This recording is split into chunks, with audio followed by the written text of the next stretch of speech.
Ipapaliwanag ko sa inyo kung bakit paulit-ulit ang inyong anxiety symptoms. Okay?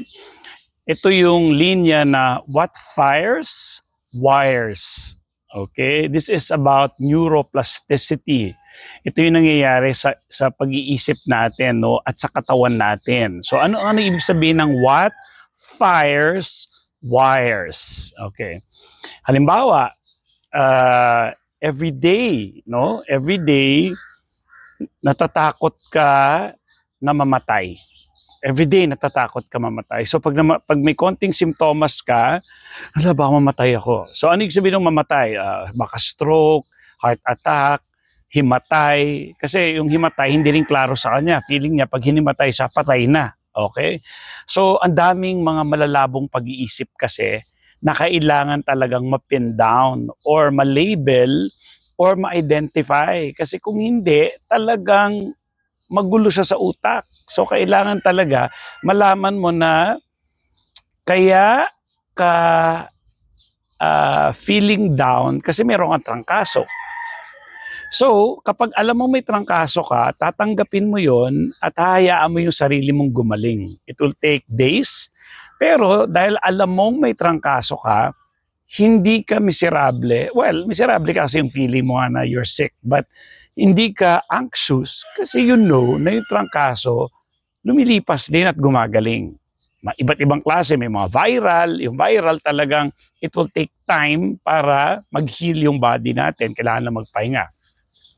So, kapag ikaw ay araw-araw na takot, kunyari, kahit hindi takot as simple as excitement. For example, uy, pupunta kami sa Boracay sa Friday.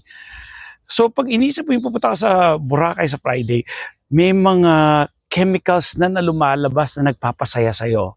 Yun yung nagpapa-excite sa'yo. Uy, pupunta sa Boracay. Yung expression na yun, ano yun? Chemical yun. Ayan na. Nagkaroon ka na ng masayang pakiramdam, excitement. No? Actually, sinasabi din na yung excitement at fear, pareho lang ang mekanismo sa katawan.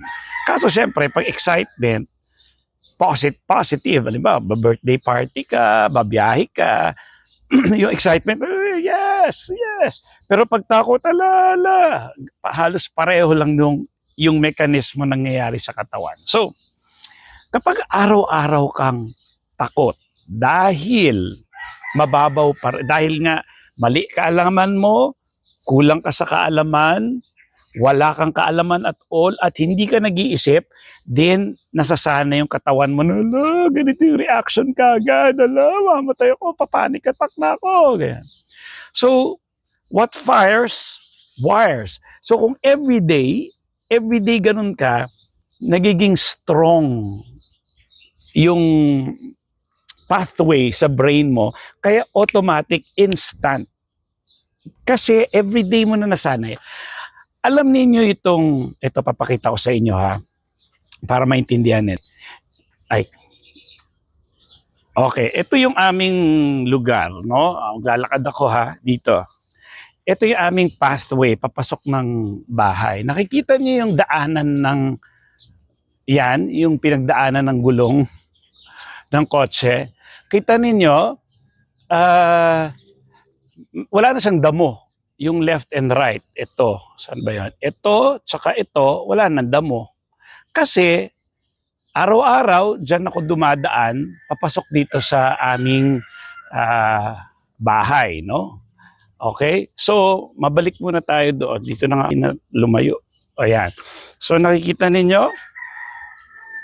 Kita ninyo yung pathway na yan?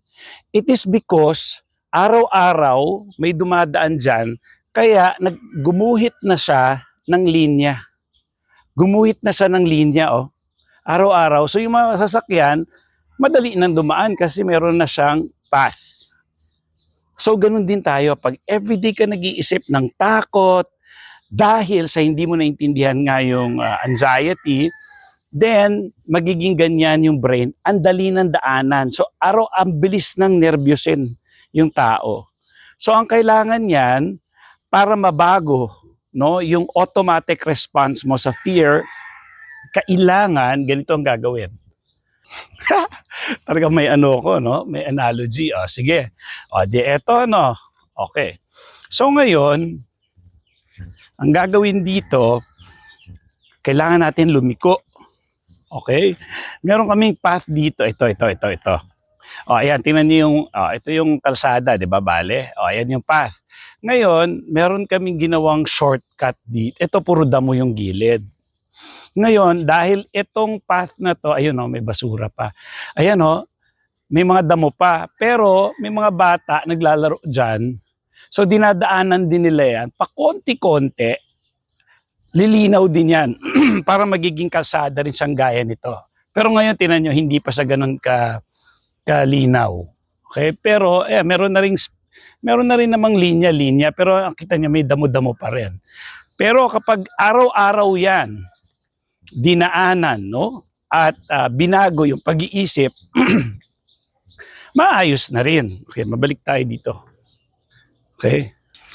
So ibig sabihin, kailangan baguhin yung pag-iisip.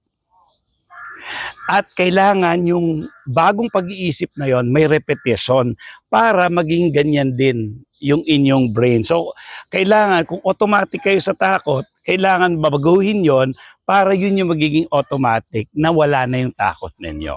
Kung paano gagawin yon, panoorin nyo lahat ng mga videos ko. Una, kasi you need to understand what anxiety disorder is, or what is anxiety, basically, no? Tapos, marami pang iba, no? Ang isa pa sa mga kailangan matandaan, ang katawan natin, kahapon gumawa ko ng video, panoorin yon, highly sensitized or sensitive talaga tayo. So, hindi ibig sabihin meron tayong malalang sakit sa katawan. Highly sensitive lang, period. Kung halimbawa, lumapit sa akin yung aso ko ngayon, nagulat akong ganon, it is because dinilaan niya yung paa ko, kaya paulit-ulit yung makulit yun eh. So, nagugulat ako kapag dumidila siya sa paa ko. So, sensitive ako, no, doon sa pagdila niya sa akin. Response ko yun na ano yun. So ngayon, dahil ikaw ay nasa fear condition or state ng katawan, alert ka. No? Lagi kang alert. Pero ang gusto ko lang sabihin sa inyo, you're not in danger. Normal yan na ganyan yung katawan natin, pero pwede siyang maayos. Okay? So again, para maayos yan, panoorin yung mga videos ko, or kung gusto nyo mapabilis, pwede nyo akong kausapin. Dahil tulong ito, kayo ang magpipreso, hindi ako nagpipreso. Okay? Pero kung gusto nyo sa malalaking ospital, punta kayo na St. Luke's. Around 6,000 per session doon. Okay?